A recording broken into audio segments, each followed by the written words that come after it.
ಇವತ್ತಿನ ವಿಚಾರ ತಮ್ಗೆ ತಿಳಿದಿರೋ ಹಾಗೆ ನಮಗೆ ಇರತಕ್ಕಂಥದ್ದು ಕಾನೂನು ಅಥವಾ ನ್ಯಾಯಾಂಗ ಮತ್ತು ಸಮಾಜ ಅಂತ. ನ್ಯಾಯಾಂಗ ಅಂತ ಹೇಳ್ಬಿಟ್ರೆ ಅದೊಂದು ದೊಡ್ಡ ಒಂದು ಪದ ಆಗ್ಬಿಡುತ್ತೆ. ನ್ಯಾಯ ಮತ್ತು ಸಮಾಜ ಅಂತ ಇಟ್ಕೊಂಡ್ರೆ ಒಂದು ರೀತಿಯಲ್ಲಿ ಸರಿ ಹೋಗುತ್ತೆ. ನ್ಯಾಯಾಂಗ ಅಂದ್ರೆ ಸ್ವಲ್ಪ ಸಂಕುಚಿತ ಮಾಡಬೇಕಾಗಿ ಬರಬಹುದು. ನ್ಯಾಯ ಮತ್ತು ಸಮಾಜ ಅಂತ ಅದನ್ನ ಗುರುಗಳ ಅಪ್ಪಣೆಯನ್ನು ಪಡೆದು ಅದರ ಬಗ್ಗೆ 4 ಮಾತುಗಳನ್ನ ಹೇಳ್ತಕ್ಕಂಥದ್ದು. ಸಮಾಜ ಅಂದ್ರೆ ಏನು ಅನ್ನೋದು ಮೊದಲು ಸ್ವಲ್ಪ ನಾವೆಲ್ಲ ಹಿಂದೆ ಹೋಗಿ ನೋಡ್ಬೇಕಾಗುತ್ತೆ. ಈ ಪ್ರಪಂಚಕ್ಕೆ ಮಾನವ ಬಂದಾಗ ಅವನಿಗೆ ಯಾವ ರೀತಿಯಾದ ವಿಚಾರಗಳು ಇರಲಿಲ್ಲ. ಬೇಕಾದಷ್ಟು ಸಂಪತ್ತು ಇತ್ತು, ಮನುಷ್ಯರ ಸಂಖ್ಯೆ ಕಡಿಮೆ ಇತ್ತು.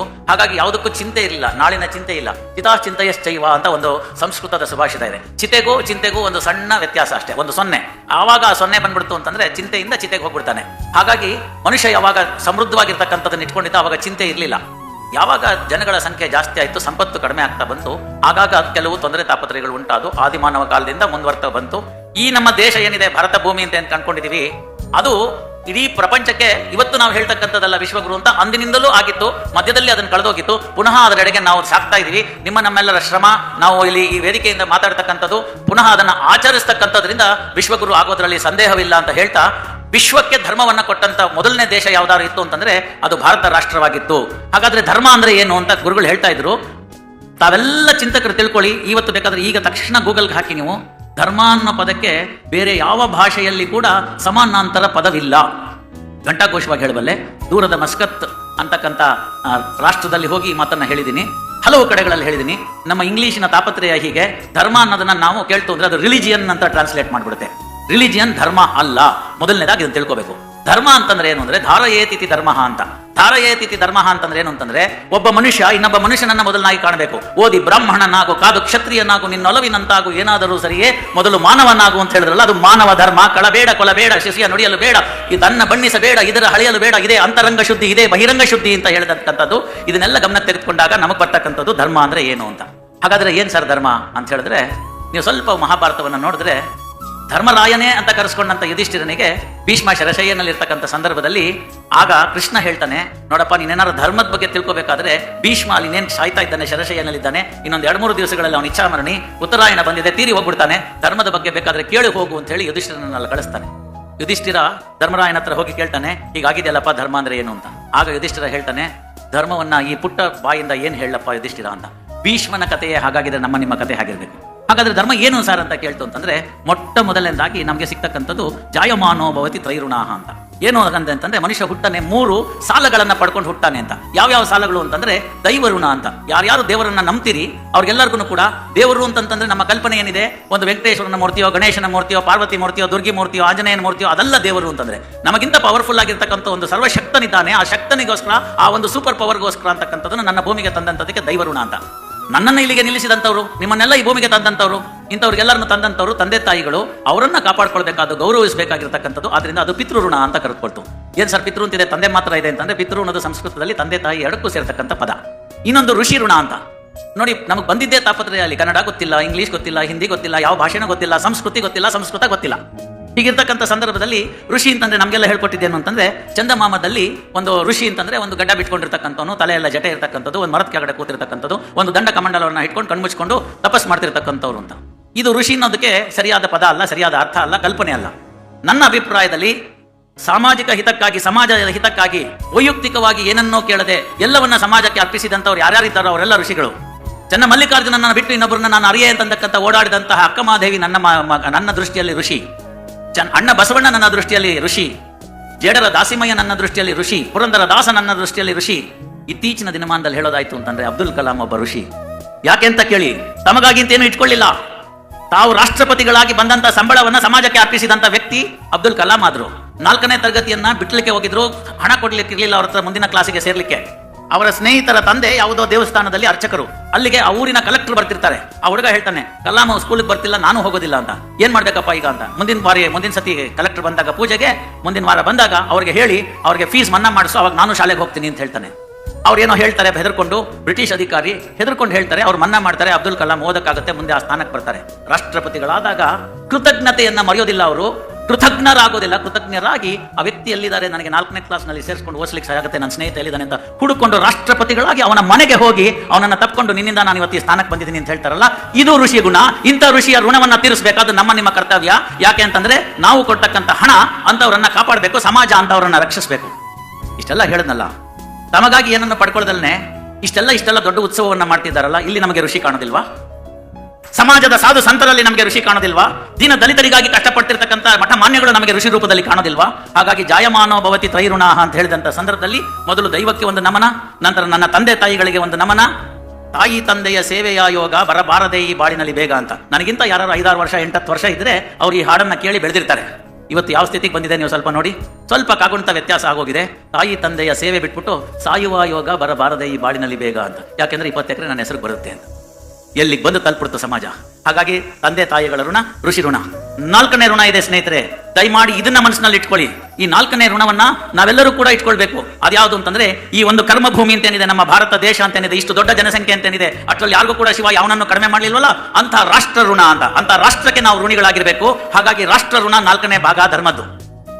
ಆಗ ರಾಷ್ಟ್ರ ಪ್ರೀತಿಸದೇ ಇದ್ರೆ ಏನಾಗುತ್ತೆ ಅಂತ, ರಾಷ್ಟ್ರ ಪ್ರೀತಿಸದೇ ಇರತಕ್ಕಂಥ ರಾಷ್ಟ್ರಗಳಲ್ಲಿ ಒಂದು ಭಯಂಕರವಾಗಿರ್ತಕ್ಕಂಥ ಬಲಶಾಲಿ ಅಂತ ತನಕ ತಾನೇ ಆಳ್ಕೊಂಡಿರ್ತಕ್ಕಂಥ ರಾಷ್ಟ್ರಾಧ್ಯಕ್ಷನನ್ನ ಹಿಡ್ಕೊಂಡು ಹೋಗೋದನ್ನ ನಾವು ಕಣ್ಣಲ್ಲಿ ಕಂಡಿದ್ದೀವಿ.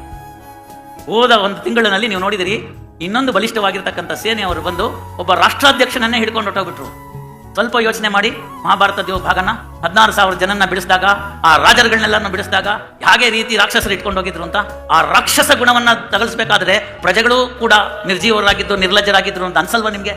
ಆಗಿದ್ದಂಥ ಸಂದರ್ಭದಲ್ಲಿ ರಾಷ್ಟ್ರ ಪ್ರೇಮವನ್ನು ಇಟ್ಕೊಳ್ಳೋಣ. ಯಾಕೆ ಈ 4 ಮಾತುಗಳನ್ನ ನಾನು ಹೇಳಿದೆ ಅಂತಂದ್ರೆ, ಈ 4ನ್ನ ನೀವು ಪರಿಪಾಲನೆ ಮಾಡಿಬಿಟ್ರೆ ಧರ್ಮ ತಾನಾಗೆ ಬರುತ್ತೆ, ನ್ಯಾಯ ತಾನಾಗೆ ಬರುತ್ತೆ. ಇದು ಸರ್ವಜ್ಞನ ನಾಡು. ಸರ್ವಜ್ಞನ ನಾಡಿನಲ್ಲಿ 17ನೇ ಶತಮಾನದಲ್ಲಿ ಸರ್ವಜ್ಞ ಹೇಳಿದ್ದು, ಅನ್ನವನ್ನು ಇಕ್ಕುವುದು, ನನ್ನಿಯನ್ನು ನುಡಿಯುವುದು, ತನ್ನಂತೆ ಇತರರ ಬಗೆದೊಡೆ ಕೈಲಾಸ ಭಿನ್ನಾಣವಕ್ಕೂ ಸರ್ವಜ್ಞ ಅಂತ. ಮೊದಲನೇದು ಗೊತ್ತಾಯ್ತು ಅನ್ನವನ್ನು ಇಕ್ಕುವುದು ಅಂತ. ಗುರುಗಳು ಮಾಡ್ತಾ ಇದ್ದಾರೆ ದಾಸೋಹ. ಬಸವಣ್ಣವ್ರು ಹೇಳಿದ್ದು ಕಾಯಕ, ಶುದ್ಧ ಕಾಯಕ ಅಂತ ಹೇಳಿದ್ರು. ನಾಯಿ ಹಾಲು ಪಂಚಾಮೃತಕ್ಕಲ್ಲ ಅಂತ ವಚನೆ ಬರೆದ್ರು. ಅಲ್ಲಿಗೆ ಏನಾಯ್ತು, ಯಾರು ಅನ್ಯಾಯವ ಮಾರ್ಗದಿಂದ ಸಂಪಾದನೆಯನ್ನ ಮಾಡಿದ್ದಾರೆ ಅದನ್ನು ತಗೊಂಬಂದು ಬುದ್ಧಿಯವರ ಕಾಲಿಗಿಟ್ರೆ ಶಿವ ಒಪ್ಪಲ್ಲ. ಅರ್ಥ ಮಾಡ್ಕೊಳ್ಳಿ. 1 ಲಕ್ಷ ರೂಪಾಯಿಯನ್ನು ನಾನು ಅನ್ಯ ಮಾರ್ಗದಿಂದ ಸಂಪಾದಿಸಿದೆ, ಅದರಲ್ಲಿ 10% ಅಂತ 10,000 ರೂಪಾಯಿನ ಸಿರಿಗೆರೆ ಹುಣ್ಣಿಮೆ ಕೊಟ್ಬಿಟ್ಟಿದ್ದೀನಿ. ಅಲ್ಲಿ ಮಾಡಿದಂತ ಪಾಪ ಇಲ್ಲಿ ಮಾಡಿದಂತ ಪುಣ್ಯಕ್ಕೆ ಸರಿ ಹೋಯ್ತು ಅಂತಂದ್ರೆ ಆಗೋದಿಲ್ಲ. ಆಯ್ದಕ್ಕೆ ಲಕ್ಕಮ್ಮನ ಕತೆ ನಿಮ್ಮ ಕಣ್ಣ ಮುಂದೆ ಬರಬೇಕಾಗುತ್ತೆ. ಯಾವ ಅನುಭವ ಮಂಟಪ ಅಂತ ಇತ್ತು, ಬಸವಣ್ಣವ್ರು ಹಾಕಿಟ್ಟುಕೊಂಡಂತ ಕಾಯಕ ಅಂತಿತ್ತು. ಆಯ್ದಕ್ಕೆ ಲಕ್ಕಮ್ಮನ ಗಂಡ ಊರಿನ ಕಸವನ್ನ ಗುಡಿಸಿ ಬಂದಂತ ಧಾನ್ಯವನ್ನ ತೆಗೆದುಕೊಂಡು ಹೋಗಿ ಮನೆಗೆ ಆನಂತರ ಕೊಟ್ಟು ಆ ಕಾಯಕದಲ್ಲಿ ಬಂದದ್ದನ್ನ ದಾಸೋಹ ಮಾಡಬೇಕಾಗಿತ್ತು. ಒಂದು ದಿನ ಲಕ್ಕಮ್ಮನ ಗಂಡ ಹುಷಾರಿಲ್ಲ, ಜ್ವರ ಬಂದಿದೆ, ತಪ್ಪಿದ್ದಾನೆ. ಆ ಕ್ಷಣದಲ್ಲಿ ಅಕ್ಕ ನೋಡ್ತಾರೆ, ನಾನಂತವ್ರು ಯಾರು ಇರ್ತೀವಿ, ನಮ್ಮ ಪಾಟೀಲ್ರಂತವ್ರು ಯಾರು ಇರ್ತಾರೆ, ಅವ್ನು ಹುಷಾರಿಲ್ಲ, ಒಂದು ಅರ್ಧ ಕೆಜಿ ಹೊರಗಡೆ ಹಾಕ್ಬಿಟ್ರು ಅವರು. ಇವ್ನು ಹಾಯ್ಕೊಂಡ ಹೋಗ್ಬಿಟ್ಟು ಕೊಟ್ಬಿಟ್ಟ. ಲಕ್ಕಮ್ಮ ಒಂದು ಮಾತು ಕೇಳ್ತಾಳೆ ಸ್ನೇಹಿತರೆ, ಅರ್ಥ ಮಾಡ್ಕೊಳ್ಳಿ. ಎಲ್ಲ ನನ್ನ ಮಾತೆ ಇದನ್ನ ಅರ್ಥ ಮಾಡ್ಕೋಬೇಕು. ಗೃಹಿಣಿ ಅಂತ ಅನಿಸ್ಕೊಳ್ಳೋದಕ್ಕೆ ಇತ್ತು ಅಂತಂದ್ರೆ ನೀವು ಇದನ್ನ ಅರ್ಥ ಮಾಡ್ಕೋಬೇಕು. ಈ ಶಪಥವನ್ನ ನೀವು ಮಾಡಿದಾಗ ಏನಾಗುತ್ತೆ ಅಂತ ಇನ್ನೊಂದು 2 ನಿಮಿಷದಲ್ಲಿ ನಿಮಗೆ ತಿಳಿಸ್ತೀನಿ. ಲಕ್ಕಮ್ಮ ಹೇಳ್ತಾಳೆ, ಪ್ರತಿ ದಿವಸ ನೀನು ಕಷ್ಟಪಟ್ಟು 2 ಗಂಟೆ ತನಕ ಕೆಲಸ ಮಾಡಿದ್ರು 1 ಪಾವು 2 ಪಾವು ಸಿಗ್ತಿರ್ಲಿಲ್ಲ. ಇವತ್ತು ಅರ್ಧ ಗಂಟೆನಲ್ಲಿ ನೀನು ಅರ್ಧ ಕೆಜಿ ಮೇಲೆ ತಂದ್ಬಿಟ್ಟಿದ್ಯಾ. ಇದು ನಮ್ಮದಲ್ಲ, ಅಪರಿಗ್ರಹ. ಇದನ್ನ ತಗೊಂಡೋಗಿ ಭಂಡಾರಕ್ಕೆ ಹಾಕ್ಬಿಟ್ವಾ ಅಂದ್ರೆ ಮಾತ್ರ ಇವತ್ತಿನ ದಾಸೋಹಕ್ಕೆ ಕಾರಣ ಅಂತಾನೆ. ಅವ್ನು ಪರ್ಪರಿಯಾಗಿ ಹೇಳ್ತಾನೆ, ನಾನೇನು ಕದ್ದಿಲ್ಲ, ಯಾರ ಮನೆಯಲ್ಲೂ ಮಾಡಿಲ್ಲ, ಪಾಟೀಲ್ರ ಮನೆ ಮುಂದೆ ಇತ್ತು, ಬೇಕಾದ್ರೆ ಪಾಟೀಲ್ರ ಹತ್ರ ಸಾಕ್ಷಿ ಕಳಿಸ್ತೀನಿ ನಡಿ ಅಂತ. ಆಗ ಲಕ್ಕಮ್ಮ ಕೊಟ್ಟಂತ ಉತ್ತರ ಏನ್ ಗೊತ್ತಾ, ನನ್ನ ಹೊಟ್ಟೆಗೆ 1 ಚಟಾಕು, ನಿನ್ನ ಹೊಟ್ಟೆಗೆ 1 ಚಟಾಕು, 1 ಪಾವಿನಲ್ಲಿ ಮುಗ್ದೋಗುತ್ತೆ. ಎಕ್ಸ್ಟ್ರಾ ಇನ್ನ 3 ಪಾವಿದೆಯಲ್ಲ ಅದನ್ನ ತೆಗೆದುಕೊಂಡು ಹೋಗು, ಅದು ಇನ್ನೊಬ್ಬರಿಗೆ ಬೇಕಾಗಿರ್ತಕ್ಕಂಥದ್ದು ನಮ್ಮದಲ್ಲ ಅಂತ ಹೇಳ್ತಾಳೆ ಆಯ್ದಕ್ಕಿ ಲಕ್ಕಮ್ಮ. ಅಂತ ಲಕ್ಕಮ್ಮ ನಮ್ಮ ಮುಂದೆ ಕಂಡು ಬಂದ್ರೆ ನೀವು ಕೇಳಬೇಕು, ನಿಮ್ಮ ಯಜಮಾನರ ಸಂಬಳ ಎಷ್ಟು ಅಂತ ನಿಮಗೆ ಗೊತ್ತು. ಬೆಳಗಿನಿಂದ ಸಾಯಂಕಾಲ ತನಕ ದುಡಿದ್ರೆ ಎಷ್ಟು ಬರುತ್ತೆ ಅಂತ ಗೊತ್ತು.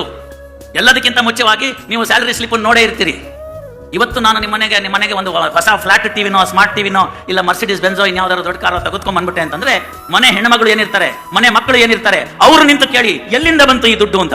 ಆಗವ ನೀವು ಹೇಳಬೇಕಾಗಿರ್ತಕ್ಕಂಥದ್ದು ಬಸವಣ್ಣವರ ವಚನ, ನಾಯಿಯ ಹಾಲು ಪಂಚಾಮೃತಕ್ಕಲ್ಲ, ನೀನು ತಂದ ದುಡ್ಡು ನನಗೆ ಬೇಕಾಗಿಲ್ಲ, ನೀನು ಅನ್ಯ ಮಾರ್ಗದಿಂದ ಸಂಪಾದಿಸಿದಿ, ಬೇಡ ತಗೊಂಡು ಹೋಗು ಅಂತ ಹೇಳಿ ನಾಳೆ ಬೆಳಗ್ಗೆ ಪ್ರಿವೆನ್ಷನ್ ಆಫ್ ಕರಪ್ಷನ್ ಆಕ್ಟ್ ನಾವು ತೆಗೆದು ಹಾಕ್ಬಿಡ್ತೀವಿ. ಎಲ್ಲ ಕೇಸ್ ಮುಗ್ದೋಗುತ್ತೆ. ಲಂಚ ಶುರುವಾಗ್ತಕ್ಕಂಥದ್ದು ಎಲ್ಲಿ? ನನಗೆ ಗೊತ್ತು ನನಗೆ ಶಕ್ತಿ ಎಷ್ಟು ಅಂತ. ಎಲ್ಲಿ? ನನ್ನ ಸ್ನೇಹಿತರುಗಳು ಹೇಳಿ, ಭಕ್ತರುಗಳು ಹೇಳಿ, ಯಾರಾದರೂ ಅನ್ಯ ಮಾರ್ಗದಿಂದ ಮಕ್ಕಳನ್ನ ಪಡೆಯಕ್ಕೆ ಸಾಧ್ಯವಾ? ಒಪ್ಕೋತೀರಾ? ಇಲ್ಲ ತಾನೆ? ನಿಮ್ಮ ಶ್ರಮದ ಫಲವಾಗಿ ತಾನೆ ಮಕ್ಕಳಾಗ್ತಕ್ಕಂಥದ್ದು. ಆ ಕಾರಣಗಳಿಗಾಗಿ ಎಷ್ಟು ಮನೆಗಳು ಬಿದ್ದೋಗಿದೆ ನಿಮಗೆ ಗೊತ್ತಿದೆ. ಅಲ್ಲಿ ಬೇಡದಿರ್ತಕ್ಕಂಥದ್ದು. ನಿಮ್ಮ ಮಗನಿಗೆ ಅನ್ಯಾಯವಾದಂತಹ ಪರೀಕ್ಷಾ ವ್ಯವಸ್ಥೆನ ನೀವು ಧಿಕ್ಕರಿಸಿಲ್ವಾ? ಸರ್ವಜ್ಞನ ಪದ ಜ್ಞಾನಕ್ಕೆ ಬರಲ್ವಾ? ತನ್ನಂತೆ ಇತರರ ಬಗೆದೊಡೆ ಕೈಲಾಸ ಭಿನ್ನಾಣವಕ್ಕೂ ಸರ್ವಜ್ಞ ಅಂತ ಅನ್ನಿಸ್ಬೇಡವಾ ನಿಮಗೆ? ಇನ್ನೊಬ್ಬ ಹುಡುಗನ ಕಾಪಿ ಮಾಡಿ ಅವ್ನು ಪಾಸ್ ಮಾಡಿ ನಂಬರ್ ತಗೊಂಡ್ಬಿಟ್ಟಿದ್ದಾನೆ ಅಂದ್ರೆ ನಿಮ್ಮ ಹುಡುಗನಿಗೆ ಅನ್ಯಾಯ ಆಗಿದೆ ಅಂತ ಕೇಳಿ 35 ಬರಬೇಕಾಗಿದೆ, 85 ಬರಬೇಕಾಗಿರೋ ಕಡೆ ಏನೋ ಕಣ್ತಪ್ಪಿನಿಂದ 35 ಅಂತಾಗಿ ಮನೆಗೆ ಬಂದ 10 ನಿಮಿಷದಲ್ಲಿ ನೇಣಾಕೊಂಡ ಒಬ್ಬ ಪ್ರತಿಭಾವಂತ ವಿದ್ಯಾರ್ಥಿಯ ಅಳಲು ನಿಮ್ಗೆ ಕಣ್ಣು ಕಾಣಿಸ್ತಿಲ್ವಾ? ಹಾಗಾದ್ರೆ ಯಾಕೆ ಸುಮ್ಮನಿದೀವಿ ನಾವು? ಅದೇ ಅಬ್ದುಲ್ ಕಲಾಂ ಹೇಳ್ತಾರಾಗ, world is not suffering from violence of money but it is suffering from silence of money ಅಂತ. ಸಮಾಜದಲ್ಲಿ ಇವತ್ತು ಆ ತೊಂದರೆ ಕಾಣ್ತಾ ಇದೆ. ಸತ್ಯ ಹೇಳೋದಕ್ಕೆ ಭಯವಾಗ್ತಿದೆ, ಸತ್ಯ ಹೇಳೋದಕ್ಕೆ ಧೈರ್ಯ ಸಾಕಾಗ್ತಿಲ್ಲ.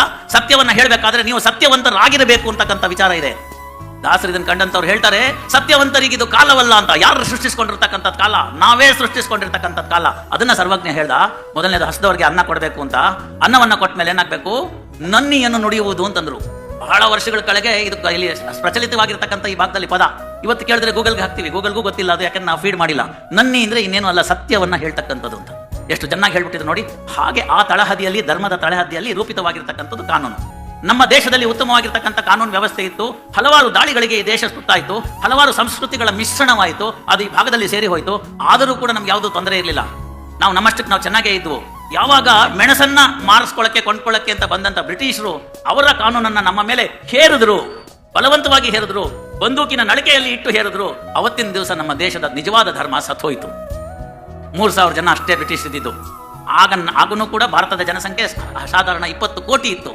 3,000 ಜನನ್ನ 20 ಕೋಟಿ ಜನತೆ ಮ್ಯಾನೇಜ್ ಮಾಡೋಕ್ಕಾಗಲಿಲ್ಲ ಅಂದ್ರೆ ನಾವೆಲ್ಲ ಎಲ್ಲಿ ಹೋಗಿದ್ವಿ ಅಂತ ಯೋಚನೆ ಮಾಡಿ. ನಮ್ಮ ಮೌಲ್ಯಗಳು ಎಲ್ಲಿ ಹೋಗಿತ್ತು ಅಂತ ಯೋಚನೆ ಮಾಡಿ. ಎಲ್ಲೂ ಹೋಗಿರ್ಲಿಲ್ಲ. ಆಗ್ಲೇ ಹೇಳಿದ್ನಲ್ಲ, world is suffering from silence of many ಅಂತ. ಹೀಗಾಗಿ ನಮ್ಮ ತನವನ್ನು ನಾವು ಕಳ್ಕೊಂಡ್ವಿ. ನಮ್ಮ ರಾಷ್ಟ್ರವನ್ನ ನಾವು ಗುಲಾಮಗಿರಿಗೆ ಒಡ್ಡಿದ್ವಿ. ಭಾರತಾಂಬೆ ಅಂತಕ್ಕಂಥವಳು ಬ್ರಿಟಿಷರ 200 ವರ್ಷಗಳ ಆಳ್ವಿಕೆಯಲ್ಲಿ ತೊಳಲಾಡಿ ಹತ್ತು ಬಿಟ್ಟಳು. ಸ್ವಾತಂತ್ರ್ಯವನ್ನ ಕೊಡಿಸ್ಕೊಟ್ರು. ದೊಡ್ಡ ದೊಡ್ಡ ಮುತ್ಸದ್ದಿಗಳು ಅದಕ್ಕೆ ಮುಂಚೂಣಿಯಲ್ಲಿದ್ದು ಕೆಲಸವನ್ನ ಮಾಡಿದ್ರು. ಆ ಸ್ವತಂತ್ರವನ್ನ ನಾವು 75 ವರ್ಷದಲ್ಲಿ ಎಷ್ಟು ಅನುಕೂಲಕರವಾಗಿ ಮಾಡ್ಕೊಂಡಿದ್ದೀವಿ ಅಂತ ಚಿಂತನೆ ಮಾಡಿ, ಆಗ ಸಮಾಜ ಏನು ಅಂತ ನಮ್ಗೆ ಅರ್ಥ ಆಗುತ್ತೆ. ತಿನ್ನಕ್ಕೆ ಗತಿ ಇರಲಿಲ್ಲ. ಚೈನಾದವರು ನಮ್ಮ ರಾಷ್ಟ್ರದ ಮೇಲೆ ದಾಳಿಯನ್ನ ಮಾಡಿದಾಗ ಅಂದಿನ ಪ್ರಧಾನಿಗಳು 1 ಮೀಲ್ ಎ ಡೇ ಅಂತ ಕರೆದ್ರು. 1 ಮೀಲ್ ಎ ಡೇ ಅಂತ. ಇವತ್ತೊಂದು ಊಟ ಹಾಕಲಿಲ್ಲ ಅಂತ ಅಂದ್ಬಿಟ್ಟು ಜಗಳ ಆಗಿದೆ. ಮದುವೆ ಮನೆಯಲ್ಲಿ ಪಾಯಸ ಚೆನ್ನಾಗಿರಲಿಲ್ಲ ಅಂತ ಡೈವರ್ಸ್ ಆಗಿದೆ. ತಮ್ಗೆಲ್ಲ ಒಂದು ಪ್ರಕರಣ ಹೇಳ್ತೀನಿ. ಒಂದು ನಿರ್ಧಾರವಾಗಿರ್ತಕ್ಕಂಥ ಪ್ರಕರಣ, ಹೆಸರು ಬೇಡ. ನೆರೆಯ ಆಂಧ್ರ ಪ್ರದೇಶದಲ್ಲಿ ಇರ್ತಕ್ಕಂಥದ್ದು ಒಂದು ಉತ್ತಮ ಸ್ಥಾನದಲ್ಲಿ ಇರ್ತಕ್ಕಂಥ ವ್ಯಕ್ತಿ. ಅದು ರಿಪೋರ್ಟೆಡ್ ಜಜ್ಮೆಂಟ್, ಅದರಿಂದ ಏನು ತಪ್ಪಿಲ್ಲ ನಾನು ಹೇಳೋದ್ರಲ್ಲಿ. ಬೆಳಗ್ಗೆ ಮದುವೆ ಆಗುತ್ತೆ. ಮದುವೆ ಸಂದರ್ಭದಲ್ಲಿ ಕಂಕಣ ಕಟ್ಟುವಾಗ್ಲೋ ತಾಳಿ ಕಟ್ಟುವಾಗ್ಲೋ ಏನು ಆ ಹೆಣ್ಣು ಮಗಳನ್ನ ಸ್ಪರ್ಶ ಮಾಡಿದ್ದ ಗಂಡ ಅಷ್ಟೇ. ಸಾಯಂಕಾಲಕ್ಕೆ ಬೀಗರು ಚಪ್ಲಿ ಹೊಡ್ಕೊಂಡು ಬಿಡ್ತಾರೆ. ಗುರುಗಳು ಹೇಳಿದ್ರು 30 ವರ್ಷ ಅಂತ, ಅದ್ರಲ್ಲಿ 40 ವರ್ಷ ಕೇಸ್ ನಡೆಯುತ್ತೆ. ಆ ಪ್ರಕರಣದಲ್ಲಿ ಸುಪ್ರೀಂ ಕೋರ್ಟ್ನವ್ರು ಹೇಳ್ತಾರೆ, ನೋಡಿ ದಯಮಾಡಿ ಅರ್ಥ ಮಾಡ್ಕೊಳ್ಳಿ, ಸಮಾಜ ಯಾವ ದಿಕ್ಕಕ್ಕೆ ಸಾಗ್ತಾ ಇದೆ ಅಂತ. ಮಧ್ಯಾಹ್ನ ತಾಳಿ ಕಟ್ಟಿದ್ದನ್ನು ಹಸಿರು ಹಳದಿ ಕೈಯಿಂದ ಮಾಸಿಲ್ಲ, ಆಗ್ಲೇ ಹೊಡೆದಾಡ್ಕೊಂಡ್ಬಿಟ್ರು. ಇವ್ರ ಮೇಲೆ 20 ಕೇಸು, ಅವ್ರ ಮೇಲೆ 30 ಕೇಸು ಅಂತ ಸುಪ್ರೀಂ ಕೋರ್ಟ್ ಬಂದಿದೆ. ಸರ್ಕಾರದ ಜವಾಬ್ದಾರಿ, ನ್ಯಾಯಾಧೀಶರುಗಳ ಜವಾಬ್ದಾರಿ, ಎಲ್ಲಕ್ಕಿಂತ ಹೆಚ್ಚಾಗಿ ಸಾಮಾಜಿಕ ಜವಾಬ್ದಾರಿ. ಆದ್ರಿಂದ ಹುಷಾರಾಗಿಂತ ಪ್ರಕರಣಗಳನ್ನ ಕಿಡಿ ಹೊತ್ತುವ ಮುಂಚೆ, ದೊಡ್ಡ ಅಗ್ನಿ ಆಗುವ ಮುಂಚೆ ನೀವು ತಡೆದು ಬಿಡಿ ಅಂತ. ಇದು ಒಂದು ಭಾಗ ಆಯ್ತು ಅಂತಂದ್ರೆ, ಯಾಕೆ ಇದೆಲ್ಲ ಆಗ್ತಾ ಇದೆ ಅಂತಂದ್ರೆ ಗ್ರೀಡ್. ನಮಗೆ ಅತಿಯಾದ ಆಸೆ ಬೇಕಾಗಿದೆ. ನನಗೆ ಕೊಟ್ಟಷ್ಟು ಸಾಕಾಗ್ತಾ ಇಲ್ಲ, ಭಗವಂತ ಕೊಟ್ಟಿದ್ದನ್ನು ನೋಡ್ತಾ ಇಲ್ಲ. 8th ವಂಡರ್, 8ನೇ ಅದ್ಭುತ ಯಾವುದು ಅಂತ ನೀವು ಯಾರು ಕೇಳಿದ್ರೆ ಎಲ್ಲ ಗೂಗಲ್ ಸರ್ಚ್ ಮಾಡ್ತೀರಿ, ತಾಜ್ ಮಹಲ್ ಬರ್ಬೋದೇನೋ ಅಂತ. ಅಲ್ಲ ಸ್ನೇಹಿತರೆ, 8ನೇ ಒಂದು ಅದ್ಭುತ ಅಂತಂದ್ರೆ ತಾವೆಲ್ಲ ನಾಳೆ ಬೆಳಗ್ಗೆ ಎದ್ದೇಳ್ತಿರಲ್ಲ, ಎದ್ದಾಗ ಹುಡ್ಕಾಡ್ತಿರಲ್ಲ, ಕರಾಗ್ರೆ ವಸತೆ ಲಕ್ಷ್ಮಿ ಹೊಟ್ಟೋಯ್ತೀಗ, ತಕ್ಷಣ ಬೇಕಾಗಿರತಕ್ಕಂಥದ್ದು ಮೊಬೈಲು, ಅದೆಲ್ಲಿದೆ ಅಂತ ಹುಡ್ಕಕ್ಕೆ ಕಣ್ಬಿಡ್ತಿರಲ್ಲ, ಕಣ್ ಕಾಣಿಸುತ್ತಲ್ಲ, ಅದು 8ನೇ ಅದ್ಭುತ. ಮಂಚದಿಂದ ಕೆಳಗಡೆ ಇಳಿತಿರಲ್ಲ, ಕಾಲ್ ಸಹಕರಿಸುತ್ತಲ್ಲ, ಲಕ್ವ ಹೊಡೆದಿಲ್ವಲ್ಲ, ಅದು 8ನೇ ಅದ್ಭುತ. ಕೆಳಗಡೆ ಹೋಗಿರ್ತಕ್ಕಂಥದ್ದು ಹಾಲು ಬಂದಿದೆ ಅಂತ ಬೆಲ್ ಮಾಡ್ತಾನಲ್ಲ, ಅವಾಗ ನಿಮ್ಗೆ ಕೇಳಿಸಿ ಕೆಳಗಡೆ ಹೋಗಿ ಹಾಲು ತಗೋತಿರಲ್ಲ, ಕೈಕಾಲು ಸಹಕಾರ ಮಾಡುತ್ತಲ್ಲ, ಇದು 8ನೇ ಅದ್ಭುತ.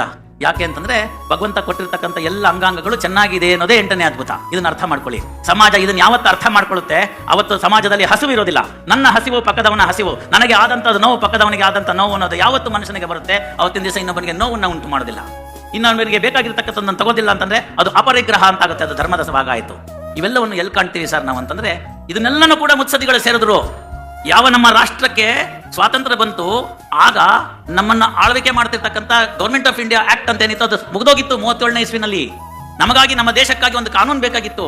ಆ ಕಾನೂನನ್ನು ರೂಪಿಸ್ಕೊಳ್ಳೋದಕ್ಕೋಸ್ಕರ ಪ್ರಪಂಚದಲ್ಲಿರ್ತಕ್ಕಂತಹ ಬೇರೆ ಬೇರೆ ಒಂದು ಬರಹದಲ್ಲಿರ್ತಕ್ಕಂಥದ್ದು ಯಾವ್ಯಾವ ಸಂವಿಧಾನಗಳಿದ್ದವು ಅದನ್ನೆಲ್ಲ ತರಿಸಿಕೊಂಡ್ರು.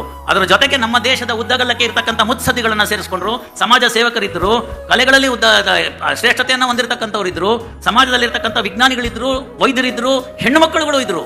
ಇವರನ್ನೆಲ್ಲ ಸೇರಿಸಿಕೊಂಡು ಅಂಬೇಡ್ಕರ್ ಅವರ ನೇತೃತ್ವದಲ್ಲಿ ಸಂವಿಧಾನವನ್ನ ರಚಿಸಿದ್ರು. ಸುಮಾರು ವರ್ಷಗಳ ಕಾಲ ಚರ್ಚೆ ವಿಚರ್ಚೆಗಳಾಯಿತು. ಯಾವುದು ನಮ್ಮ ದೇಶಕ್ಕೆ ಯೋಗ್ಯವಾದದ್ದು ಅಂತ ಕೇಳಿ ಚರ್ಚೆ ನಡೆಸಿ ಅದನ್ನ ಭಾರತದ ಸಂವಿಧಾನ ಅಂತ ಕೊಟ್ಟರು. ಸ್ನೇಹಿತರೆ, ಒಂದು ಭಾಗ ಹೇಳ್ತಾ ಇದ್ದೀನಿ, ನೇರವಾಗಿ ತಿಳ್ಕೊಂಬಿಡಿ. ನನಗೆ ನನ್ನ ಹಿಂದೂ ಧರ್ಮ ಮುಖ್ಯ, ಅದಕ್ಕಾಗಿ ನಾನು ಮಹಾಭಾರತವನ್ನು ಓದ್ತೇನೆ, ರಾಮಾಯಣವನ್ನು ಓದ್ತೇನೆ, ಭಗವದ್ಗೀತೆಯನ್ನು ಓದ್ತೇನೆ, ತಪ್ಪಿಲ್ಲ. ಇಲ್ಲಿ ನೋಡಿ ನಿಮಗೆ ಗೊತ್ತಾಗುತ್ತೆ. ಸರ್ವಧರ್ಮ ಗ್ರಂಥಗಳು ಅಂತ ಇಟ್ಟಿದ್ದಾರೆ ಗುರುಗಳು. ಒಬ್ರು ಸಿಖ್ ಇರ್ತಾರೆ, ಅವ್ರಿಗೆ ಗ್ರಂಥ ಸಾಹಿಬ್ ಮುಖ್ಯ ಆಗುತ್ತೆ. ಮುಸಲ್ಮಾನರು ಇರ್ತಾರೆ, ಅವ್ರಿಗೆ ಕುರಾನ್ ಮುಖ್ಯ ಆಗುತ್ತೆ. ಕ್ರಿಶ್ಚಿಯನ್ ಬಂಧುಗಳಿದ್ದಾರೆ, ಅವರಿಗೆ ಬೈಬಲ್ ಮುಖ್ಯವಾಗುತ್ತೆ. ನಿಮ್ಮ ಗ್ರಂಥಗಳು ಯಾವ್ಯಾವ್ದು ನಿಮಗೆ ಮನಸ್ಸಿಗೆ ಬರುತ್ತೋ ಅದನ್ನೆಲ್ಲ ಇಟ್ಕೊಳ್ಳಿ. ಶಿವಪುರಾಣವನ್ನು ಓದಿ, ಲಿಂಗಾಷ್ಟಕವನ್ನು ಹೇಳಿ, ಬೇಕಾದ್ ಮಾಡಿ, ಎಲ್ಲವನ್ನ ಮಾಡಿ. ಇದೆಲ್ಲ ದೇವ್ರ ಮನೆಯಲ್ಲಿರಲಿ. ದೇವ್ರ ಮನೆಯಿಂದ ಹೊರಗಡೆ ನೀವು ಕಾಲಿಟ್ಟಿದ ತಕ್ಷಣನೇ ನಮಗೆಲ್ಲ ಇರ್ತಕ್ಕಂಥ ಏಕೈಕ ಪವಿತ್ರ ಗ್ರಂಥ ಯಾವ್ದಾಗಬೇಕು ಅಂತಂದ್ರೆ ಅದು ಸಂವಿಧಾನ ಆಗಬೇಕು. ಆವತ್ತಿನ ದಿವಸ ನೋಡಿ ತಾನಾಗೇನೆ ಸಮಾಜ ಮತ್ತು ನ್ಯಾಯಾಂಗಕ್ಕಿರ್ತಕ್ಕಂಥ ಸಂಘರ್ಷ ಕಡಿಮೆ ಆಗ್ಬಿಡುತ್ತೆ. ಸಂವಿಧಾನದಲ್ಲಿ ಕೇವಲ ಹಕ್ಕುಗಳನ್ನಷ್ಟೇ ಕೊಡಲಿಲ್ಲ. ಗುರುಗಳು ಹೇಳುವಾಗ ಹೇಳಿದ್ರು, ನ್ಯಾಯಾಲಯ ಅಂತಂದ್ರೆ ಫಂಡಮೆಂಟಲ್ ರೈಟ್ಸ್ ನ ಕಾಪಾಡ್ತಕ್ಕಂಥದ್ದು ಅಂತ. ಅದು ಹೌದು, ಅದಲ್ಲ ಅಂತ ನಾನು ಹೇಳ್ತಿಲ್ಲ. ಅದ್ರ ಜೊತೆಗೆ ಫಂಡಮೆಂಟಲ್ ಡ್ಯೂಟೀಸ್ ಅಂತ ಇಟ್ರು. ಅಂತ ಫಂಡಮೆಂಟಲ್ ಡ್ಯೂಟೀಸ್ ನ ಇಟ್ಟಾಗ, ಒಂದು ಥಿಯೇಟರ್ ನಲ್ಲಿ ರಾಷ್ಟ್ರಗೀತೆ ನೋಡ್ತಿದೆ ಅಂತಂದ್ರೆ ಹೇಳು ಅಂತಂದ್ರೆ ಹೇಳಲ್ಲ ಅಂತನಲ್ಲ, ಅವ್ನಿಗೆ ಏನ್ ಮಾಡೋದು? ರಾಷ್ಟ್ರ ಧ್ವಜವನ್ನ ಗೌರವಿಸು ಅಂತ ಅನ್ನೋದನ್ನ ಹೇಳ್ಬೇಕಾ ಯಾರು? ನಿಮ್ ತಾಯಿ ಕಣಯ್ಯ ಅಂತಾನೆ ನೀನಾಗೆ ಹೋಗಿ ಕಾಲ್ ಮುಗಿಬೇಕಲ್ವಾ? ಪ್ರಪಂಚದಲ್ಲಿ ಕೆಟ್ಟ ತಂದೆ ಇರಬಹುದು, ಕೆಟ್ಟ ತಾಯಿ ಯಾರಾದ್ರೂ ಇದರ ಹೇಳ್ಬಿಟ್ಟು ನೋಡ್ಬಿಡಿ ನೀವು. ಯಾರು ಒಬ್ರು ಕೈ ಎತ್ತಿಕ್ಕೆ ನನ್ನ ತಾಯಿ ಕೆಟ್ಟವಳು ಅಂತ ಹೇಳಿದವರು ಇಲ್ಲ. ಯಾಕೆಂದ್ರೆ ಎಲ್ಲ ಗಂಡಸರು ಅರ್ಥ ಮಾಡ್ಕೊಳ್ಳಿ, ನಾವೆಲ್ಲ ಬಂದಿದ್ದು ಆ ತಾಯಿ ಹೊಟ್ಟೆಯಿಂದ.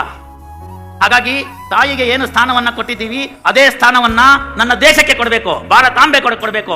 ಭಾರತವನ್ನ ನಾವು ರಕ್ಷಿಸಬೇಕು. ಆ ತಾಯಿ ತೊಂದರೆ ಪಡ್ತಾ ಇದ್ದಾಳೆ ಇವತ್ತು ಆಗ್ತಕ್ಕಂಥ ಅನ್ಯಾಯದಿಂದ. ಭರತ ಭೂಮಿ ನನ್ನ ತಾಯಿ, ನನ್ನ ಪೊರೆ ತೊಟ್ಟಿಲು ಅಂತ ಕುವೆಂಪು ಅವರು ಕರೆದ್ರು. ಇವತ್ತು ಎಲ್ಲಿಗೆ ಬಂದಿದ್ದೀವಿ? ಇಲ್ಲ, ಆ ಭಾರತವನ್ನ ವಿಕೃತವಾಗಿ ಚಿತ್ರಿಸಿ ಅದಕ್ಕೋಸ್ಕರ ಯಾರಾದ್ರೂ ಕೇಸ್ ಹಾಕಿದ್ರೆ ಕೋರ್ಟ್ಗೆ ಹೋಗಿ ಸ್ಟೇ ತರುವಂತ ಪ್ರವೃತ್ತಿ ಬಂದಿದೆ. ಎಲ್ಲಿಗೆ ಬಂದ್ವಿ? ಇದು ಅಭಿವ್ಯಕ್ತಿ ಸ್ವಾತಂತ್ರ್ಯವಾ? ಇನ್ನೊಬ್ಬರನ್ನ ಹೀಯಾಳಿಸಿ ನೀವು ತಗೊಳ್ತಕ್ಕಂಥದ್ದು ಅಭಿವ್ಯಕ್ತಿ ಸ್ವಾತಂತ್ರ್ಯವಾ? ನಿಮಗೆ ಬೇಕಾದಂತ ಅಭಿವ್ಯಕ್ತಿ ಸ್ವಾತಂತ್ರ್ಯವನ್ನು ನಡೆಸಿ. ಎಲ್ಲಿ ಇವೆಲ್ಲ ತೊಂದರೆಗೆ ಒಳಪಟ್ಟಿದೆ ಅಂತಂದ್ರೆ, ನಮ್ಮ ಶಿಕ್ಷಣ ವ್ಯವಸ್ಥೆಯಲ್ಲಿ ಮೌಲ್ಯಾಧಾರಿತ ಶಿಕ್ಷಣ ವ್ಯವಸ್ಥೆ ತೊಂದರೆ ಆಗ್ತಾ ಇದೆ. ಆ ಮೌಲ್ಯವನ್ನ ತುಂಬತಕ್ಕಂಥದ್ದು ಗಿಡವಾಗಿ ಬಗ್ಗದ್ದು ಮರವಾಗಿ ಬಗ್ಗೀತೆ ಅಂತ.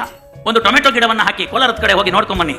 ಟೊಮೆಟೊ ಗಿಡ ಪ್ರಫುಲ್ಲತವಾಗಿ ಬೆಳೆಯುತ್ತೆ, ಸಣ್ಣ ಸಣ್ಣ ಹೂವಾಗುತ್ತೆ, ಚಿಟ್ಟೆಗಳು ಬರುತ್ತೆ, ಕಾಯಿ ಕಚ್ಚುತ್ತೆ. ಕಾಯಿ ಕಚ್ಚಿದಾಗ ಕಾಯಿನ ಭಾರಕ್ಕೆ ಟೊಮೆಟೊ ಗಿಡ ಕೆಳಗೆ ಬಾಗುತ್ತೆ, ಹುಳು ಸಿಕ್ಕೊಂಡ್ಬಿಡುತ್ತೆ. ಆಗ ಒಂದು ದೆಬ್ಬೆ ಅಂತ ಕಟ್ತೀವಿ, ಒಂದು ಬಿದಿರಿನ ಕೋಲ್ನ ಕಟ್ಟಿ ಇಡ್ತೀವಿ. ಆಗ ಹಣ್ಣುಗಳೆಲ್ಲ ಸ್ವಚ್ಛವಾಗಿ ಸಿಗ್ತಕ್ಕಂಥದ್ದು. ಈ ದೆಬ್ಬೆ ಕಟ್ಟುವಂತ ಕೆಲಸ ಶಿಕ್ಷಣ ವ್ಯವಸ್ಥೆಯಲ್ಲಿ ಆಗಬೇಕು. ನಮ್ಮ ಸ್ನೇಹಿತರಲ್ಲಿ ಇಲ್ಲಿರ್ತಕ್ಕಂಥ ಎಲ್ಲ ನಮ್ಮ ಯಾರು ಇವತ್ತಿನ ದಿವಸ ನಮ್ಮ ವೇದಿಕೆನಲ್ಲಿ ನನ್ನ ಜೊತೆಗೆ ಹಂಚ್ಕೊಂಡಿದ್ದಾರೆ ಅವ್ರನ್ನೆಲ್ಲ ಕೇಳಿ, ನಮ್ಗೆಲ್ಲ ಮೇಷ್ಟ್ರು ಹೊಡೆದಿಲ್ವಾ ಅಂತ. ಹೊಡೆದಿದ್ದಾರೆ, ನಂಗಂತೂ ಹೊಡೆದಿದ್ದಾರೆ. ಹಾಗಾಗಿ ನಾನು 20 ಅಷ್ಟೇ ಅಲ್ಲ, 21ನೇ ಮಗ್ಗಿನ ಇವತ್ತು ಹೇಳ್ತೀನಿ, 39ನೇ ಮಗ್ಗಿನ ಹೇಳಬಲ್ಲೆ ನಾನು. ನನಗೆ ಕ್ಯಾಲ್ಕುಲೇಟರ್ ಬೇಕಿಲ್ಲ. ಹುಡುಗನ್ ಕೇಳಿ ಇವತ್ತು 2 × 2 ಎಷ್ಟು ಅಂದ್ರೆ ಕ್ಯಾಲ್ಕುಲೇಟರ್ ತಗೋತಾನೆ. 2 × 2 ಕ್ಯಾಲ್ಕುಲೇಟರ್ 2 ಅಷ್ಟು ಅಂತಾನೆ ಕ್ಯಾಲ್ಕುಲೇಟರ್ 4 ಅಂತ ಹೇಳ್ತಾನೆ. ನಾಕ ಅಂದ್ರೆ ತಡಿದೆ ಒಂದ್ಸತಿ ಕ್ಯಾಲ್ಕುಲೇಟರ್ ನೋಡ್ತೀನಿ. ಈ ಮಟ್ಟಕ್ಕೆ ಬಂದು ತಲುಪಿದೀವಿ. ಶಿಕ್ಷಣ ಸರಿ ಹೋಗ್ಲಿಲ್ಲ. ತಾಯಿ ತಂದೆ, ತಾಯಿಯೇ ಮೊದಲು, ಮನೆಯ ಮೊದಲು ಪಾಠಶಾಲೆ, ತಾಯಿಯೇ ಮೊದಲ ಗುರು. ಅವಳು ಇವತ್ತು ಸೀರಿಯಲ್ ನಲ್ಲಿ ಇಂಟ್ರೆಸ್ಟ್ ಆಗಿದ್ದಾಳೆ. ಮಗು ಅಲ್ಲಿಂದ ಬರುತ್ತೆ, ಏನ್ ಹೇಳ್ಕೊಟ್ರು ಮಗು ಅಂತ ಕೇಳೋದಿಲ್ಲ, ಕೇಳಕ್ ಪುರ್ಸೊತ್ತಿಲ್ಲ. ಯಾಕಂದ್ರೆ ಮನೆಯೊಂದು 3 ಬಾಗಿಲು. ಇವತ್ತು ಹಂಗಾಗ್ತಿಲ್ಲ. ಮನೆಯೊಂದು 3 ರೂಮುಗಳು. ಹುಡುಗ ಒಂದು ರೂಮು, ಹುಡುಗಿ ಒಂದು ರೂಮು, ತಂದೆ ತಾಯಿ ಒಂದು ರೂಮು. ತಂದೆ ಬರೋದನ್ನ ಇವರು ಹುಡುಗರು ನೋಡೋದಿಲ್ಲ. ಮಾರನೇ ಬೆಳಗ್ಗೆ ಹುಡುಗರು ಹೇಳೋ ಅಷ್ಟೊತ್ತಿಗೆ ಅಥವಾ ಮಕ್ಕಳು ಸ್ಕೂಲ್ಗೆ ಹೋಗೋ ಅಷ್ಟೊತ್ತಿಗೆ ತಂದೆ ಎದ್ದಿರಲ್ಲ. ಯಾವ ಕಾಲದಲ್ಲಿ ನೋಡ್ಬೇಕ್ರಿ? ಯೋಚನೆ ಮಾಡಿ. ಸಾಂಸ್ಕೃತಿಕವಾಗಿ ದಾಳಿಯಾಗಿದೆ ಈ ರಾಷ್ಟ್ರದ ಮೇಲೆ. ಕಲ್ಚರಲ್ ಅಂತ ನಾನು ಹೇಳ್ತಾ ಇದ್ದೀನಲ್ಲ, ಸಾಂಸ್ಕೃತಿಕವಾಗಿ ಊಟ, ನೋಟ, ಆಟ, ಪಾಠ, ಉಡುಗೆ, ತೊಡುಗೆ ಎಲ್ಲವೂ ಕೂಡ ದಾಳಿಗೊಳಪಟ್ಟಿದೆ. ನಮ್ಮದು ಅಂತ ಏನು ಉಳಿದಿದೆ? ಇವತ್ತು ತಾವು ನೋಡಿದ್ರಿ ಗೋವಿನ ಹಾಡು. ನನ್ನ ಕಾಲದಲ್ಲಿ 4ನೇ ಕ್ಲಾಸ್ನಲ್ಲಿ ಪದ್ಯಗಳಿತ್ತು. ಎಲ್ಲ ಹುಡುಗರು ಕೂಡ ಅಳೋರು. ಹುಡುಗಿರು ಬಿಟ್ಬಿಡಿ, ಅಳೋದು ಕಾಮನ್ನು. ಹುಡುಗರು ಅಳೋರು. ನಾನು ಹತ್ತಿದ್ದೀನಿ. ಇವತ್ತು ನಾನು ಆ ಕ್ಷಣವನ್ನು ನೆನೆಸ್ಕೊಂಡಾಗ, ಅಮ್ಮ ನೀನು ಹೋಗಲೇಕೆ, ಎನ್ನ ತಬ್ಬಲಿ ಮಾಡಲೇಕೆ ಅಂತ ಆ ಮಗು ಕೇಳುತ್ತೆ. ಅವಾಗ ಆ ತಾಯಿ ಹೇಳ್ತಕ್ಕಂಥ ಮಾತದು, ಸತ್ಯವೇ ನಮ್ಮ ತಾಯಿ ತಂದೆ, ಸತ್ಯವೇ ನಮ್ಮ ಬಂಧು ಬಳಗ, ಸತ್ಯವಾಕ್ಯಕ್ಕೆ ತಪ್ಪಿ ನಡೆದರೆ ಮೆಚ್ಚನ ಪರಮಾತ್ಮನು ಅಂತಕ್ಕಂಥದ್ದೇನು 4 ಬರುತ್ತೆ. ಅದನ್ನ ಹೇಳಬೇಕಾದಂಥದ್ದು ಬರುತ್ತೆ. ಪ್ರತಿ ದಿವಸ ನಮ್ಮ ಕ್ಷಣದಲ್ಲಿ, ನಮ್ಮ ಮನದಲ್ಲಿ ಇದನ್ನು ಬರುತ್ತೆ. ಸತ್ಯ ಸುಳ್ಳಿನ ಬಗ್ಗೆ ನಮಗೆ ಗೊತ್ತಿದೆ. ಎಲ್ಲರೂ ಯೋಚನೆ ಮಾಡಿ. ನಮ್ಮೆಲ್ಲ ಸ್ನೇಹಿತರುಗಳಲ್ಲಿ, ಭಕ್ತರಲ್ಲಿ ಒಂದು ವಿನಂತಿ: ನಿಮ್ ತಂದೆ ಸುಳ್ಳ ಅಲ್ಲ, ನಿಮ್ ತಾಯಿ ಸುಳ್ಳಿ ಅಲ್ಲ, ನಿಮ್ ತಾತ ನಿಮ್ಮ ಅಜ್ಜಿ ಅವ್ರು ಯಾರು ಕೆಟ್ಟವರಲ್ಲ, ಅವ್ರ ತಾತ ಅವ್ರ ಅಜ್ಜಿ ಯಾರು ಕೆಟ್ಟವರಲ್ಲ, ಅವ್ರ ತಾತ ಅವ್ರ ಅಜ್ಜಿ ಯಾರು ಕೆಟ್ಟವರಲ್ಲ. ನೀವ್ ಹೆಂಗ್ ಕೆಟ್ಟವರಾಗ್ತೀರಿ? ನೀವು ಕೆಟ್ಟವರಲ್ಲ. ಜೀನ್ಸ್ ಅಲ್ವಾ, ಸೈನ್ಸ್ ಅಲ್ವಾ, ಅದೇ DNA ನಿಮ್ಮಲ್ಲಿ ಬಂದಿಲ್ವಾ? ಮತ್ತೆ ಯಾಕೆ ಸರ್ ನಾವ್ ಹಿಂಗೆ ಅಂತಂದ್ರೆ, it is not the manufacturing defect. ಇದು ನೀವು ಯಾರ ಜೊತೆ ಸೇರಿದಿರಿ ಅನ್ನೋದ್ರ ಮೇಲೆ ಸೇರ್ಕೊಂಡಿದೆ. ಸಮಾಜದ ವಿರುದ್ಧ ನೀವು ಹೋಗೋದಕ್ಕೆ ಧೈರ್ಯ ಸಾಕಾಗ್ತಿಲ್ಲ, ಸ್ಥೈರ್ಯ ಸಾಕಾಗ್ತಿಲ್ಲ, ಕಷ್ಟವನ್ನ ಹೇಳ್ಕೊಳ್ಳೋಕ್ಕಾಗ್ತಿಲ್ಲ. ಎಲ್ರಿಗೂ ಐಷಾರಾಮಿ ಬೇಕು, ಪುಕ್ಕಟೆ ಬೇಕು, ಸುಲಭವಾಗಿ ಸಿಗುವಂಥದ್ದು ಬೇಕು, ಕಷ್ಟಪಡಬಾರ್ದು. ಇಂಥದನ್ನೆಲ್ಲ ಆಗಿದ್ರಿಂದ ಮೌಲ್ಯಗಳು ಪಠ್ಯಗಳಲ್ಲಿ ಇಲ್ಲ, ಅಲ್ಲಿಂದ ಮಾಯವಾಯಿತು. ಹಾಗಾಗಿ ಏನಾಯ್ತು? ಹೊಸದಾಗಿ ನೀವು ಹೇಳ್ಕೊಡಕ್ ಹೋಯ್ತು ಅಂತಂದ್ರೆ ಗೊತ್ತಿಲ್ಲ. ಯಾರಿಗಾರು ನೀವು ಹೇಳ್ಬೇಕಾ ಗುರುಗಳನ್ನ ನೋಡಕ್ ಬರುವಾಗ ಯಾವ ರೀತಿ ಡ್ರೆಸ್ ಮಾಡ್ಕೊಂಡ್ ಬರ್ಬೇಕು ಅಂತ? ಸ್ನೇಹಿತರೆ, ಅರ್ಥ ಮಾಡ್ಕೊಳ್ಳಿ. ಮಕ್ಕಳಿಗೆ ಪೀರ್ ಪ್ರೆಷರ್ ಅಂತಿದೆ ಸೈಕಾಲಜಿನಲ್ಲಿ. ಅವರ ಮನೆಯಲ್ಲಿ ಕೇಕನ್ನು ಕತ್ತರಿಸ್ತಾರೆ, ನಮ್ಮ ಮನೆಯಲ್ಲೂ ಕೇಕ್ ಇರಬೇಕು ಅಂತ ಬರ್ತ್ಡೇಗೆ ಕೇಳೋದು ತಪ್ಪಿಲ್ಲ. ನೀವು ಅದನ್ನ ಮಾಡಿ. ನೀವೆಲ್ಲ ಯೋಚನೆ ಮಾಡಿ. ನನ್ನ ಮಾತೆಯರು ಈಗಿನ ನಿಮ್ಮ ಮಕ್ಕಳು 3 ವರ್ಷ, 4 ವರ್ಷ, 5 ವರ್ಷ, 6 ವರ್ಷ, 8 ವರ್ಷ, 10 ವರ್ಷದವ್ರಿಗೆ ಯಾವತ್ತು ಕೊನೆಯದಾಗಿ ಎಣ್ಣೆ ನೀರು ಹಾಕಿದ್ದು? ಅಶ್ವತ್ಥಾಮ, ಬಲಿ, ವ್ಯಾಸ, ಹನುಮಾಂಶ, ವಿಭೀಷಣ, ಕೃಪಾ ಪರಶುರಾಮಶ್ಚ ಸಪ್ತೇತೆ ಚಿರಂಜೀವಿನವ ಅಂತ ಹೇಳಿ 7 ಬಟ್ಟುಗಳನ್ನಿಟ್ಟು ಹರಳೆಣ್ಣನ ತಿಕ್ಕಿ ಸೀಗೆ ಪುಡಿ ಹಚ್ಚಿ ಯಾವತ್ತು ಸ್ನಾನ ಮಾಡಿಸಿದ್ದು ಕೊನೆ ಸರ್ತಿ ಅಂತ ಯೋಚನೆ ಮಾಡಿ. ಇಲ್ಲ. ಹೆಡ್ ಅಂಡ್ ಶೋಲ್ಡರ್ ಶಾಂಪೂ, 12 ತರ ಶಾಂಪೂ. ಸ್ನೇಹಿತರೆ, ಅರ್ಥ ಮಾಡ್ಕೊಳ್ಳಿ. ಫೇರ್ ಅಂಡ್ ಲವ್ಲಿಯಿಂದ ಯಾರಾದ್ರೂ ಬೆಳಗಾಗೋಂಗಿದ್ದಿದ್ರೆ ಬೆಸ್ಟ್ ಮಾರ್ಕೆಟ್ ಅವ್ರಿಗೆ ಆಫ್ರಿಕಾ ದೇಶ. ಯಾರು ಬೆಳಗಾಗಿದಾರ್ರಿ? ಬಿಳಿತನ, ಕರಿತನ, ಬ್ರೌನಿ. ಈಗ ನಮ್ಮನ್ನ ಬ್ರೌನಿ ಅಂತ ಕರೀತಾರವರು. ಹೊರದೇಶಕ್ಕೆ ಹೋದ್ರೆ ನಮ್ಮನ್ನ ಬಿಳಿಯರು ಅಂತಲೂ ಕರೆಯಲ್ಲ, ಕರಿಯರು ಅಂತಲೂ ಕರೆಯಲ್ಲ, ಬ್ರೌನೀಸ್ ಅಂತ ಕರೀತಾರೆ. ಅಲ್ಲಿಗೆ ಇನ್ನೊಂದು ವರ್ಗ ಸೃಷ್ಟಿ ಮಾಡಿದ್ವಿ ನಾವು. ಯಾರು ಬೆಳಗಾಗಿದಾರ್ರಿ? ಈ ಬೆಳಿತನ ಬೇಕಿಲ್ಲ ರೀ. ಅದನ್ನ ಬಸವಣ್ಣ ಹೇಳಿದ್ದು ಇದೇ ಅಂತರಂಗ ಶುದ್ಧಿ ಅಂತ. ನೀವು ಪಕ್ಕದ ಮನೆಯವನ್ನ ದ್ವೇಷ ಮಾಡದೇ ಇದ್ರೆ ಬೆಳಗಿದಿರಿ ಅಂತ ಅರ್ಥ ಮಾಡ್ಕೊಳ್ಳಿ. ಇದನ್ನ ಮಕ್ಕಳಿಗೆ ಇದನ್ನ ಮೊದಲಿಂದ ಹೇಳ್ಕೊಡಿ. ಯಾರ ಮನೆಯಲ್ಲಿ ಬೆಳಗ್ಗೆದ್ದು ನಾನು ಬೆಳಗ್ಗೆದ್ದು ಯಾರ್ಯಾರ ನೆನೆಯಲ್ಲಿ ಎಳ್ಳು ಜೀರಿಗೆ ಬೆಳೆಯೋಳ ನೆನೆದರೆ ಹೊತ್ತಿಂದ ಪಾಪ ಪರಿಹಾರ ಅಂತ ಜಾನಪದ ಗೀತೆ. ಎಳ್ಳು ಗೊತ್ತಿಲ್ಲ, ಜೀರಿಗೆನೂ ಗೊತ್ತಿಲ್ಲ. ಸ್ವತಃ ನನ್ನ ಆಫೀಸ್ನಲ್ಲಿ ಆದಂತದನ್ನು ಹೇಳ್ತೀನಿ ಕೇಳಿ. ರವೆ ಹೆಂಗ್ರಿ ಬರುತ್ತೆ ಅಂದ್ರೆ ರವೆ ಗಿಡದಲ್ಲಿ ಬೆಳೀತಾರೆ ಸರ್ ಅಂದ್ರು. ಗೋಧಿಯಿಂದ ಮಾಡ್ತಾರೆ ಅಂತ ಗೊತ್ತಿಲ್ಲ, ಯಾಕೆಂದ್ರೆ 5 ಇಯರ್ ಲಾ ಸ್ಟೂಡೆಂಟ್ ಅಲ್ವಾ, ಫುಲ್ ಮಾಡರ್ನ್ ಎಜುಕೇಶನ್ ತಾನೆ. ಹಾಲು ಹೆಂಗ್ರಿ ಸಿಗುತ್ತೆ ಅಂತ ಕೇಳಿದ್ರೆ ಪ್ಯಾಕೆಟ್ ಅಲ್ಲಿ ಬರುತ್ತೆ ಅಂತ ಹೇಳ್ತಾರೆ. ಹಾಲು ಹಸುವಿನಿಂದ ಬರುತ್ತೆ ಅನ್ನೋದು ಗೊತ್ತಿಲ್ಲ. ಅರ್ಥ ಮಾಡ್ಕೊಳ್ಳಿ ನೀವು. ಹಿಂಗಾದ್ರೆ ಮುಂದಿನ ನಮ್ಮ ಹುಡುಗರು ನಮ್ಮನ್ನು ಹೆಂಗ್ ನೋಡ್ಕೋತಾರೆ. ಒಂದು ಸಣ್ಣ ಉದಾಹರಣೆ. ಒಂದು ಮನೆ, ತಾತ ಮೊಮ್ಮಗ ಬಹಳ ಆಟ ಆಡ್ತಿರ್ತಾರೆ. ತಾತನಿಗೆ ಮೊದಲಿಂದ ಒಂದು ಸಣ್ಣ ತಟ್ಟೆಯಲ್ಲೇ ಊಟ ಮಾಡೋ ಅಭ್ಯಾಸ. ಗಂಡ ಹೆಂಡತಿ ಮೊಮ್ಮಗ ತಾತ ಒಂದು ಅಪಾರ್ಟ್ಮೆಂಟ್ಗೆ ಹೋಗ್ತಾರೆ. ತಾತಂಗೋಸ್ಕರ ಅಂತ ಎಕ್ಸ್ಟ್ರಾ ಇರಲಿ ಅಂತ ಒಂದು ಎಕ್ಸ್ಟ್ರಾ ರೂಮ್ ಇರತಕ್ಕಂಥ 4 ಬೆಡ್ರೂಮ್ ಅಪಾರ್ಟ್ಮೆಂಟ್ ತೆಗೆದುಕೋತಾರೆ. ಒಂದು ದಿವಸ ತಾತನ ನಿರ್ಗಮನವಾಗುತ್ತೆ. ಆ ಸೊಸೆ ಅನ್ನಿಸ್ಕೊಂಡವಳು ಬರ್ತಾಳೆ. ಬಂದು ತಾತನ ರೂಮ್ನಲ್ಲಿ ಇರ್ತಕ್ಕಂಥದ್ದು ಎಲ್ಲವನ್ನ ಹೊರಗಾಕ್ತಾಳೆ, ಇನ್ಕ್ಲೂಡಿಂಗ್ ದಟ್ ತಟ್ಟೆ. ಯಾವುದಾದ್ರೂ ಊಟ ಮಾಡ್ತಿರ್ತಾನೆ, ಅಲ್ಯೂಮಿನಿಯಂ ತಟ್ಟೆ, ಅದನ್ನು ಕೂಡ ಹೊರಗೆ ಹಾಕ್ಬಿಡ್ತಾಳೆ. ಮೊಮ್ಮಗನಿಗೆ ಬಹಳ ಬೇಸರ ಆಗಿರುತ್ತೆ. ಮೆಲ್ಲಿಗೆ ಹೋಗಿ ಅಮ್ಮ ಆ ಕಡೆ ಈ ಕಡೆ ನೋಡ್ತಿಲ್ದಿರುವಾಗ ಹೊರಗಡೆಯಿಂದ ಗಾರ್ಬೇಜ್ ಇಂದ ಆ ತಟ್ಟೆನ ತಂದು ತನ್ನ ವಾರ್ಡ್ರೋಬಲ್ಲಿ ಬಚ್ಚಿಟ್ಕೊಂಡ್ಬಿಟ್ಟಿರ್ತಾನೆ. ಯಾವತ್ತೋ ಒಂದಿನ ಕ್ಲೀನ್ ಮಾಡೋ ಸಂದರ್ಭದಲ್ಲಿ ಈ ತಟ್ಟೆ ಹೊರಗೆ ಬಿದ್ದುಬಿಡುತ್ತೆ. ಮಗುನ್ ಚೆನ್ನಾಗಿ ಬೈತಾಳೆ ಆ ತಾಯಿ, ಯಾಕೆ ಇದನ್ನು ತಂದಿಟ್ಟಿದ್ಯಾ ಅಂತ. ಅದಕ್ಕೆ ಅವ್ನು ಹೇಳ್ತಾನೆ, ತಾತ ಇದರಲ್ಲೇ ಅಲ್ವಾ ಊಟ ಮಾಡ್ತಿದ್ದು ಅಂತ. ಹ್ಞೂ ಅಂತಾನೆ. ಮತ್ತೆ ಅಪ್ಪ ಒಂದಿನ ತಾತ ಆಗುತ್ತಲ್ಲ, ಅವಾಗ ಅವ್ನು ಊಟ ಹಾಕಕ್ಕೆ ಬೇಡವಾ ಇದು ಅಂತ ಅಲ್ವಾ. ವೃದ್ಧಾಶ್ರಮಕ್ಕೆ ಕಳಿಸಿದ್ರಿ. ಮೊನ್ನೆ ದಿನ ಪೇಪರ್ ನ್ಯೂಸು. ಬರಕ್ಕಾಗಲ್ಲ, ತಾಯಿ ಸತ್ತೋಗಿದ್ದಾಳೆ ಅಂತ ಹೇಳ್ತಾನೆ ಅಮೆರಿಕದಿಂದ. ವ್ಯವಸ್ಥಾಪಕರಿಗೆ ಫೋನ್ ಮಾಡ್ತಾನೆ, ನಂಗೆ ಬರಕ್ಕಾಗ್ತಿಲ್ಲ, tell me the expenses of the funeral, I will transfer it by bank ಅಂತ. ವ್ಯವಸ್ಥಾಪಕ ಯಾರೋ, ಅವನಪ್ಪ ಅಲ್ಲ, ಅವನಮ್ಮ ಅಲ್ಲ, ವೃದ್ಧಾಶ್ರಮ ನೋಡ್ಕೊಳ್ತಕ್ಕಂಥ ವ್ಯವಸ್ಥಾಪಕ ಹೇಳ್ತಾನೆ, ತುಂಬಾ ಕಷ್ಟಪಡ್ಬೇಡಪ್ಪ, ಈ ಕ್ರಿಯೆ ಮಾಡೋದಿದೆಯಲ್ಲ ಅದು ನಿನ್ ಪುಣ್ಯ, ನಿನಗೆ ಆ ಪುಣ್ಯ ಸಿಕ್ಕಿಲ್ಲ, ದುಡ್ಡು ನಮ್ಮ ಹತ್ರ ಇದೆ ವೃದ್ಧಾಶ್ರಮದಲ್ಲಿ, ನಾನೇ ಅವನ ಮಗ ಅನ್ಕೊಂಡು ಆಕೆಗೆ ನಾನು ಬೆಂಕಿ ಇಡ್ತೀನಿ, ನೀನು ಯೋಚನೆ ಮಾಡಬೇಡ ಅಂತ. ಏನು ಅಮೆರಿಕಕ್ಕೆ ಕಳಿಸಿ ನೀವು ಕಾನ್ವೆಂಟ್ ಎಜುಕೇಶನ್ ಮಾಡಿ ಕಡ್ದು ಹಾಕಿದ್ದು ಹೇಳ್ರಿ.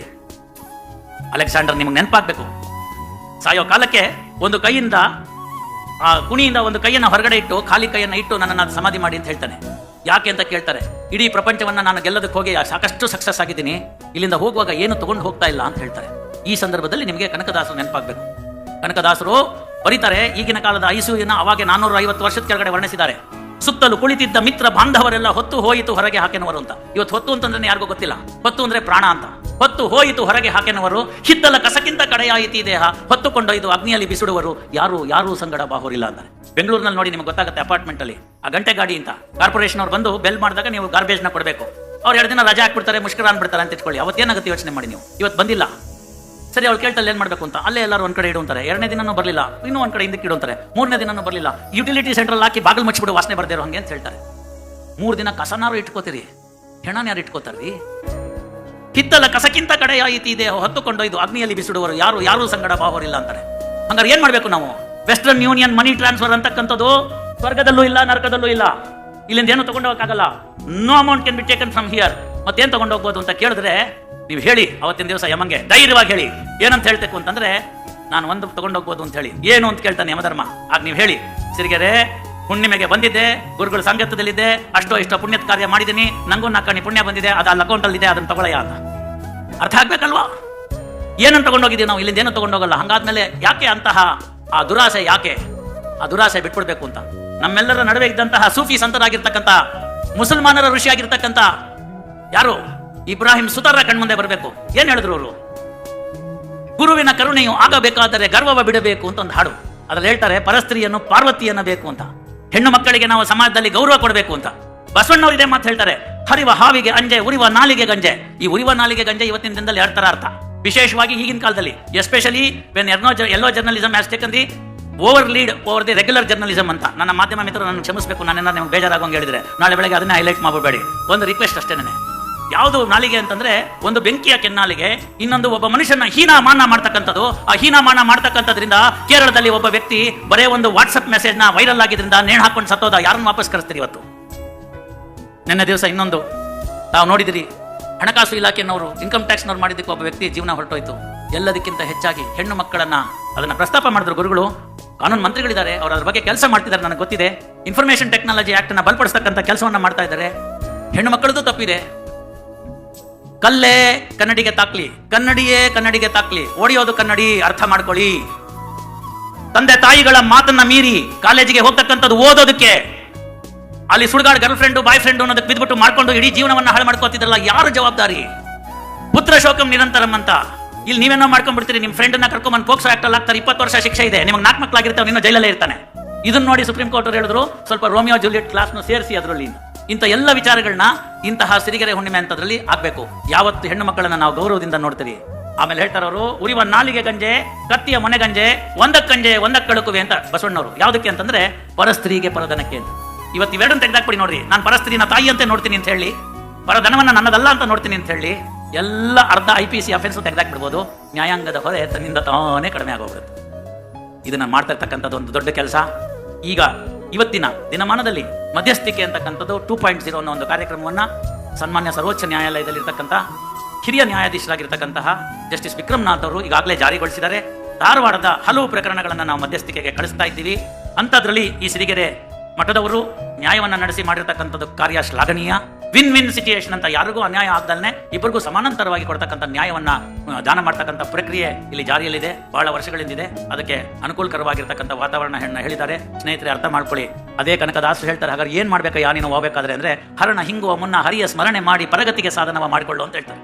ಕರುಣಾನಿಲಿಕ್ಕಾಗಿ ನೆಲೆ ಆದತ್ತ. ಯಾರಿಗೆ ಯಾರಿಲ್ವೋ, ಯಾರಿಗೆ ಗಾಡ್ ಫಾದರ್ ಅಂತಿಲ್ವೋ, ಪ್ಲೀಸ್ ಅರ್ಥ ಮಾಡ್ಕೊಳ್ಳಿ. One who has no god father, god is the father.